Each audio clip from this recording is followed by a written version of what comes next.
بسم اللہ الرحمن الرحیم۔ میرے عزیز ہم وطنوں اور میرے غیرت مند پاکستانیوں، defender of Pakistan defence forces club کے پریزیڈنٹ کی طرف سے میں آپ کی سلامتی کے لیے دعا گو ہوں۔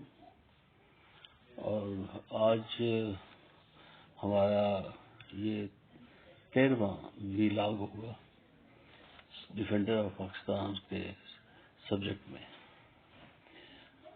تو معزز قائرین، جو آج ہمارا ٹاپک ہوگا وہ ہے کہ الیکشن کمیشن کا اعلیٰ عدلیہ کے فیصلوں سے انحراف اور یہ جو موجودہ رجیمز یا آپ جو بھی اس کو نام دے لیں، ان کا اور الیکشن کمیشن کا ایک مکمل آپس میں انڈرسٹینڈنگ، جو کہ آئین کی ہر شق اور ہر جو اپنا اس کی اپنا نمبر وائز جو آئین کا جو فیصلہ ہائی کورٹ نے 2 دن پہلے دیا ہے، انہوں نے اپنے حکم میں واضح لکھا ہے کہ 24 آورز کے اندر الیکشن کمیشن، جس کا کام یہی ہے، جس پہ ہمارے آپ کے اور تمام ٹیکس پیڈ جتنے بھی ہمارے محب وطن پاکستانی ہیں، ان کے اربوں روپے کا خرچہ اس الیکشن کمیشن آف پاکستان پہ ہوتا ہے۔ تو یہ اصولی طور پہ تو ایک انڈیپینڈنٹ اور بااختیار ادارہ ہے اور اسے آئینی تحفظ ہے، لیکن بڑی بدقسمتی ہے کہ اس وقت یہ ادارہ مکمل طور پہ جو ہمارا یہ رجیم ہے، جو کہ مسلسل آئین کو بلڈوز کر رہا ہے، اور اس پہ بدقسمتی سے ابھی تک ہماری معزز اعلیٰ ترین عدلیہ،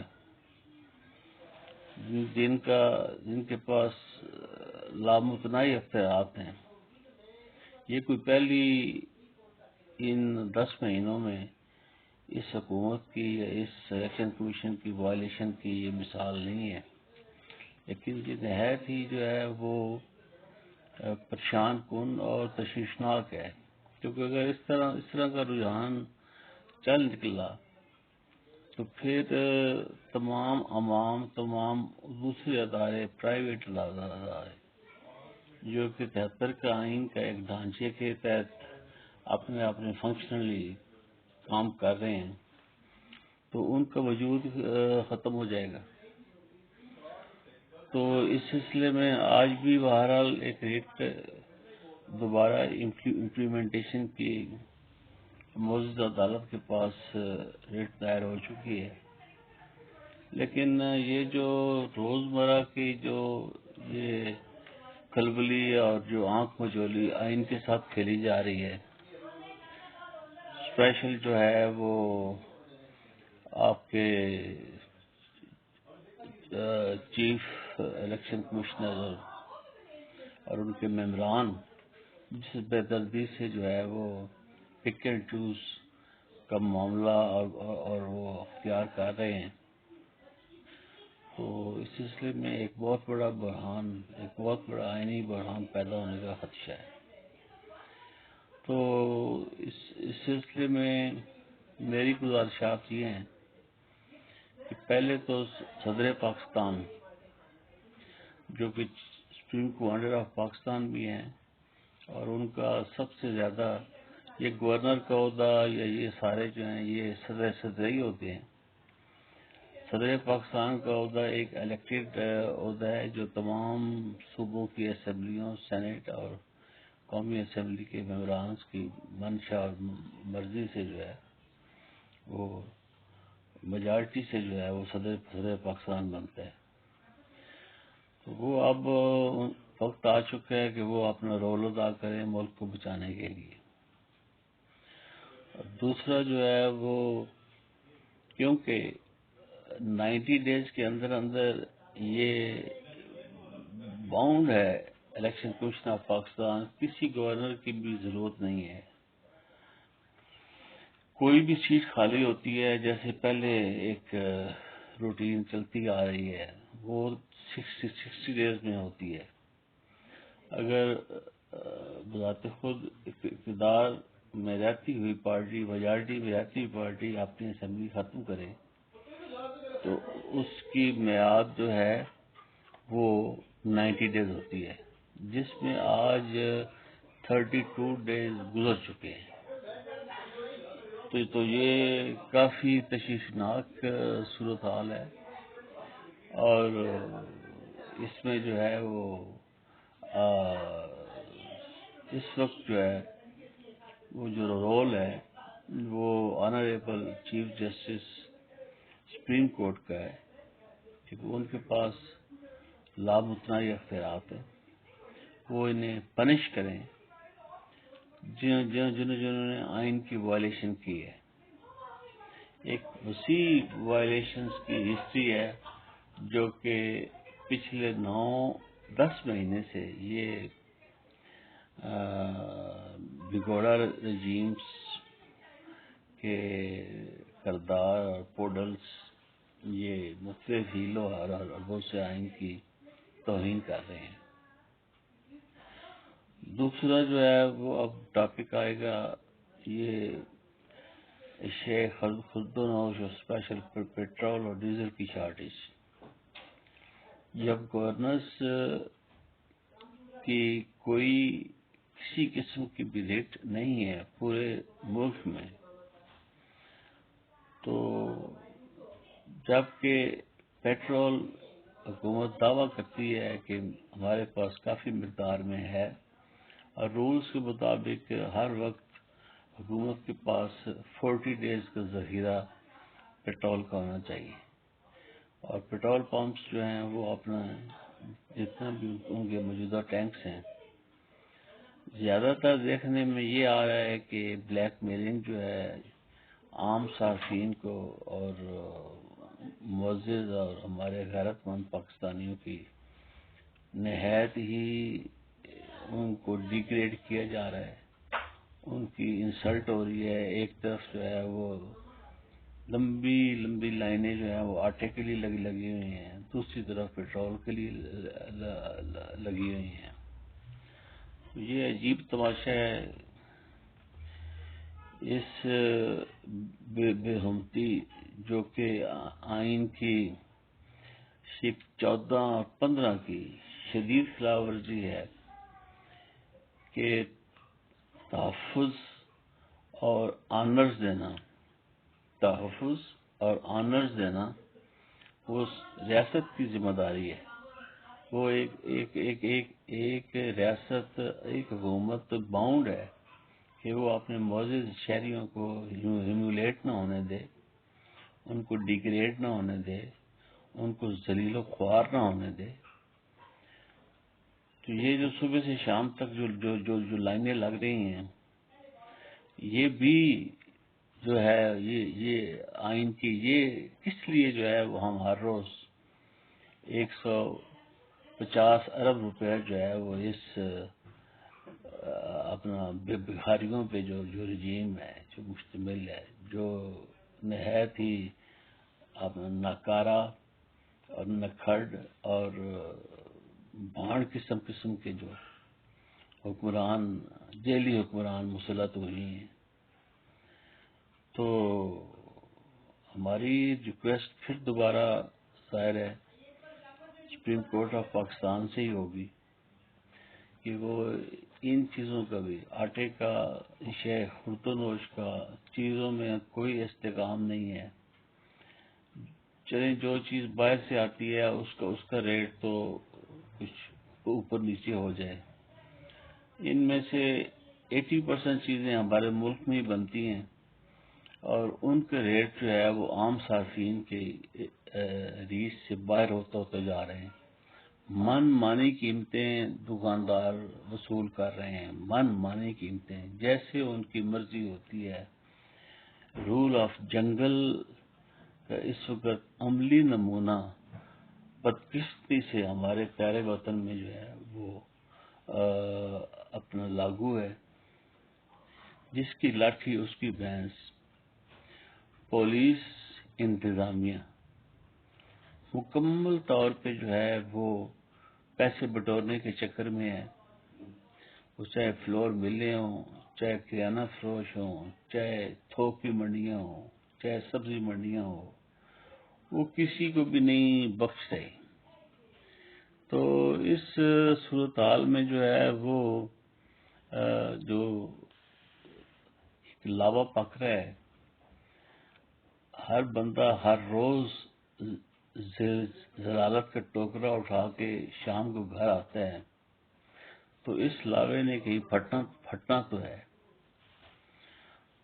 تو اس لاوے کے پھٹنے سے پہلے موجودہ رجیم جو بھی ہے، قانونی ہے، غیر قانونی ہے، کتنے دنوں کے لیے آیا ہے، کیا ان کا اسکوپ ہے، یا کیا ان کا جو ہے، جو اب موجودہ جو سیٹ اپ بنا ہوا ہے، اس کا رول جو ہے وہ تو ایسے ہم پہ مسلط ہیں کہ جیسے انہوں نے ساری عمر ہی رہنا ہے. وہ بھائی وہ 90 ڈیز میں سے بھی 31 ڈیز گزر چکے ہیں. وہ 59 ڈیز ان کا ٹائم باقی ہے.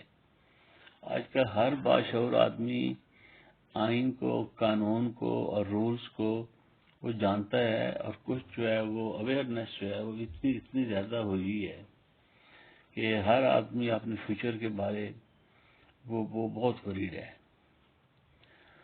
تیسرا پوائنٹ یہ ہے کہ دھڑا دھڑ جو ہے وہ انڈسٹریاں بند ہو رہی ہیں، اسپیشل ٹیکسٹائل ملیں اور اسٹیچنگ اور ریڈی میڈ گارمنٹس اور دوسرے جو کپڑوں کا کاروبار ہے، تو کھاد کی فیکٹریاں، تو اس سے اس وقت کم از کم جو ہے وہ 40 لاکھ بندہ جو ہے وہ بے روزگار ہو چکا ہے. دوسرا جو ہے وہ جو سب سے ویلڈ پوائنٹ ہے وہ یہ ہے کہ ماضی قریب میں بھی یہ انڈسٹریاں جو بند ہو رہی ہیں، ان کا جو ہے وہ چلنا ناممکن ہے، کیونکہ اس بخاری رجیم نے جو ہے وہ کوئی بھی بندوبست نہیں کیا. ایک تو یہ جان بوجھ کے جو ہے وہ ڈیزل اور پیٹرول، وہ کیونکہ اس وقت لاہور میں بھی 6 گھنٹے کی 7 گھنٹے کی لوڈ شیڈنگ ہے. تو یہ اس طریقے سے جو ہے نا لوگوں کو دکھ دے کے گیس کی ساری رات لوڈ شیڈنگ ہوتی ہے. تو یہ بجائے آلٹرنیٹ طریقہ اختیار کرنے کے، یہ لوگوں کو بے روزگار کرنے کا جو ہے وہ ایک انہوں نے وتیرہ بنایا ہوا ہے. تو جب بے روزگاری پھیلے گی، پھر بدامنی ہوگی، پھر ڈاکے ڈکیتیاں ہوگی، پھر رابریاں ہوگی، پھر خدا نہ خواستہ، اللہ نہ کرے جو منظر جو ہم نے تاریخ میں جو چیزیں پڑھی ہیں، وہ پھر چیزیں جو ہیں وہ خانہ جنگی کی طرف جاتی ہیں. تو اس سے پہلے اللہ تعالیٰ کرے کہ ہمارے وطن عزیز میں جو فی الحال جو تلاطم آیا ہوا ہے، وہ کوئی بندہ چاہے صدر پاکستان ہو، چیف آف آرمی اسٹاف ہو، یا سپریم کورٹ آف پاکستان ہو، یہ سارے بیٹھ کے اس کا حل نکال لیں. اس وقت عام آدمی کیا، خاص بھی جو ہے وہ بہت مصیبت میں اور بہت تکلیف میں مبتلا ہے. تیسرا پوائنٹ جو میں نے اپنے پچھلے ویلاگ میں ڈیفنس فورسز اور ڈیفنس سول ریلیشنز کے بارے ٹاپک شروع کیا تھا، اس میں مجھے یہ جان کے بڑی حیرت ہوئی ہے کہ ہمارے سابقہ چیف جاوید باجوہ صاحب، جنرل جاوید باجوہ صاحب نے ایک سیاسی مہم جو ہے اور اینکرز کو سائڈ لائن کر کے ان سے کالم اپنے حق میں لکھوا رہے ہیں. اب وہ ریٹائر ہو چکے ہیں. وہ جیسے انہوں نے فرمایا تھا کہ میں کہیں دور گم ہو جاؤں گا اندھیروں میں. تو وہ اندھیروں میں گم ہونے کی بجائے جو ہے وہ اپنی کننگ پالیسیز جو ہیں ان سے التماس ہے کہ وہ اب کیوں جو ہے وہ ہمیں تو ایز اے ڈیفینس پرسنلز ان کا شرم حیا آتا ہے. دو کہ پبلک میں یا ٹویٹرز پہ آپ دیکھیں تو جو بھی صورتحال ہے، اور پھر نئے سرے سے ایک بندہ جب خود کیچڑ میں پتھر پھینکے گا تو اس کی چھینٹیں جو ہیں وہ تو گریں گی. تو اس طرح کے کام باجوہ صاحب کو نہیں کرنے چاہیے. اب اللہ اللہ کریں، انہوں نے کافی کچھ جو ہے وہ اپنی قسمت میں جو تھا انہوں نے اس غریب ملک پہ یا ان غریب مسکین لوگوں سے جو کچھ لوٹا ہے اسے انجوائے کریں. باقی بھی چیف جو ہیں وہ بھی تو ریٹائر ہوئی ہیں. کبھی ان کے آرٹیکل یا کبھی ان کے جو ہے انہوں نے کبھی جاوید چودھری کو جو ہے وہ اپنا اسپوکس مین بنایا ہے. کبھی اقبال جو وہ دوسرا ہے جنید اقبال، اس کو اپنا اسپوکس مین بنایا ہے. تو ابھی 2 سال ان کے ہیں، وہ پریکٹیکل سیاست نہیں کر سکتے. وہ اپنا شوق پورا کر لیں. 2 مہینے جو ہے وہ کافی ٹائم ہوتا ہے. وہ 2 سال بلکہ ساری فار دیٹ 2 سال وہ انتظار کریں، اور پھر اس کے بعد جو ہے یہ ڈرٹی پالیٹکس میں وہ تشریف لیں. پہلے بھی جو ہے مشرف بھی آیا ہے، اس نے بھی اپنی پارٹی بنائی ہے. یہ فوج کے بس کا کام نہیں ہے یہ سیاست کرنا. بہرحال انہیں اس ادارے کا جو ہے سب سے بڑی بات ہے اس کا ڈیکورم، اس کی آنرز، اس کی جو عزت ہے اس کو اولویت دینی چاہیے. کوئی ایسا متنازع بیان نہ دیں جس سے دوبارہ ہمارے جیسے جو ہے جو کئی پشتوں سے ہمارے پیشہ اسپاگری ہے، ہمارے بچے ہیں، ہمارے پرزنوں کے حساب سے جو ہے وہ ڈپلائڈ ہیں. تو وہ ظاہر ہے بیک فائر تو ان پہ ہوتا ہے. میری یہ ایک مؤدب طریقے سے گزارش ہے جنرل جاوید باجوہ صاحب سے کہ وہ اللہ کریں کہ کونے خطرے میں. ضروری نہیں ہے کہ جو خود بخود مہم، کیونکہ پھر یہ آپ جاوید چودھری کے کالم جو یہ لکھواتے ہیں اپنے حق میں، یا جنید اقبال دوسرا جو رائٹر ہے اس سے لکھواتے ہیں، یا مختلف طریقوں سے ٹویٹ کرتے ہیں، تو یہ کام انہیں بند کر دینا چاہیے. فی الحال اگر سپہ سالار جو ہیں نئے، اللہ تعالیٰ انہیں ہمت دے، حوصلہ دے، انصاف کرنے کی جو ہے وہ ان میں، ہم تو دعا کرتے ہیں کہ وہ انصاف کریں. جو بھی مجرم ہے، جو بھی ملزم ہے، جس نے بھی ملک لوٹا ہے، اس میں 2 بندوں کا کام ہے. کیونکہ ڈیفینس فورسز دیکھیں نا جی 6 لاکھ 7 لاکھ کی تعداد ہے، اور ریٹائرڈ پرسن جو ہوتے ہیں، اور پھر ویٹرنس اور جو دوسری ہیں وہ ملا کے کوئی تقریباً 30 لاکھ کے لگ بھگ جو ہے وہ 40 لاکھ کے لگ بھگ ڈائریکٹ یا انڈائریکٹ ڈیفینس سے کی کنسرنس ہر وقت جو ہے وہ ہمارے ملک میں ہماری فیملیز وہ ہوتی ہیں. تو انہیں احتیاط کرنی چاہیے. میری تو یہی گزارش ہے. ابھی 20 لاکھ کیونکہ لمبا ہو رہا ہے، میں اس لیے جو ہے وہ اس کو یہاں ہی ختم کروں گا اس دعا کے ساتھ کہ آپ لوگ آسانیاں تقسیم کریں، اور آپ لوگوں کے لیے آسانیاں، جو بندہ آسانیاں دوسروں کے لیے بناتا ہے اس کے لیے اللہ تعالیٰ خود بخود ہی آسانیاں جو ہے وہ اس کا ذمہ دار رب تعالیٰ ہے. اللہ تعالیٰ ہمارے ملک کو قائم دائم رکھے، ہم سدا قیامت تک قائم رہیں. کسی بھی ہمارے غیرت مند پاکستانی کو کسی لائن میں نہ لگنا چاہیے. بھکاریوں کی طرح جو ہے یہ لمبی لائنیں جو ہیں وہ تو پورا دن دیکھ کے دل بہت پریشان ہوتا ہے. تو اس دعا کے ساتھ میں اپنے ویلا کو ختم کرتا ہوں. پاکستان زندہ باد. پاکستان ڈیفنس فورسز زندہ باد. وعلیکم السلام. خدا حافظ.